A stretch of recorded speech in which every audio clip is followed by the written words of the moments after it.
takam na sa mga seafoods. Kasi nga, hindi naman tayo makakakain ito kung hindi tayo ililibre, di ba? Kaya for this video, samahan nyo kami sa aming mukbang seafoods. At ang isang gusto ko is ang kanilang sawsawa na suka. Super sarap guys.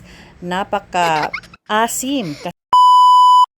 Nandito pala tayo guys sa bagong kainan sa Panabo City na matagal nang gustong puntahan ng aking anak.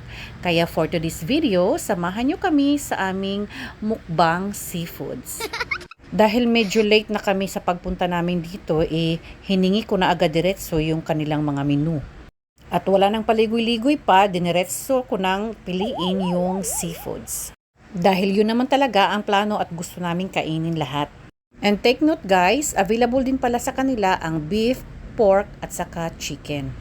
So ayan na nga, after naming mag-order, ay diretso agad ang kanilang staff na i-prepare yung table namin. Ang masasabi ko lang sa mga staff nila guys is napaka-approachable nila at saka yung lugar is malinis. Hindi ka maiilang sa kanila na mag-inquire kasi nga mga smiling faces sila. By the way guys, ngayon ko na talaga na-prove na yung palang mga hindi pinaplano na gusto natin gawin is yun ang natutuloy kaysa yung mga pinaplano natin. Agree ba kayo mga guys? 6 kaming kakain kasi nga yung aming dalawang pinakamamahal na mga senior, syempre sinama namin. Nagtaka pa sila bakit daw papel yung nilagay sa may mesa, kaya ako na ang nag-explain na ilalapag dyan ang mga seafoods na in-order. Walang pinggan-pinggan na gamit, kumbaga para siyang budol fight. Hindi, parang budol fight talaga siya. Ayan na ang first na bilao na nilagay nung staff. May susunod pa yan na isa pang bilao. Kita nyo ang mukha ko dyan guys. Takam na sa mga seafoods kasi nga hindi naman tayo makakakain ito kung hindi tayo ililibre, di ba? Wow, kita nyo yan guys, yung mga sauce niya, butter yan, ang sarap, ang bango na talaga. Amoy pa lang, mabubusog ka na.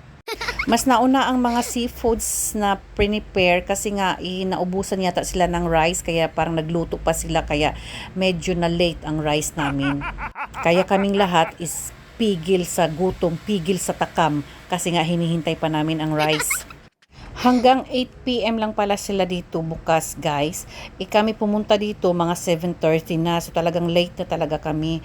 Kaya siguro hindi na sila nagluto ng rice. Bigla ang invite kasi ito ng anak ko, kaya na-late kami. Pero no probs dahil okay lang naman sila at masaya naman kaming in-entertain nila. Sayang din naman kung hindi nila kami i-entertain, customer din naman ang hanap nila, di ba? Alam niyo naman, may kasabihan tayo, customer is always wrong. Yehey! Happy na ang all kasi nga nandyan ang aming pinakahihintay na love ng lahat, ang rice. And speaking of rice guys, actually may dala akong rice para dito sa aming mukbang. Kaya lang po sa sobrang excited, inaiwan ko ang rice namin. Ang isang kagandahan pala dito na kainan guys is pwede kayong magdala ng kanin. Kaya napasubo kaming bumili ng bali 10 cups na kanin na tag 24 pesos kasi nga kaysa kunin pa namin yung rice na iwan malayo-layo na at saka traffic pa. May rice naman sila dito na mainit-init pa, kaya for the eat na. Ayan na si balager nyo guys, inuna ko talagang kainin yung crabs. Dahil matagal ko ng cravings yung crabs guys. Hindi naman ako nabili niyan kasi nga may kamahalan talaga ang kilo ng mga crabs, diba? At hindi rin yan gusto masyado ng husband ko yung crabs kasi nga napaka-hirap kainin. Ang dami pang kuskus balungo sa pagkain ng crab. Ako, bukhang kain tayo, walang hirap-hirap pagdating sa kain kahit ano pang hirap na kainin ng mga pagkain na yan. Kaya super thank you sa aking son Guko sa kanyang pag-treat sa amin. Sa susunod uli anak ha! At ang isang gusto ko is ang kanilang sawsawa na suka. Super sarap guys. Napaka asim, kasing asim ng mukha ng nasa harapan ko. Thank you guys for watching. This is your Balager. Mwah!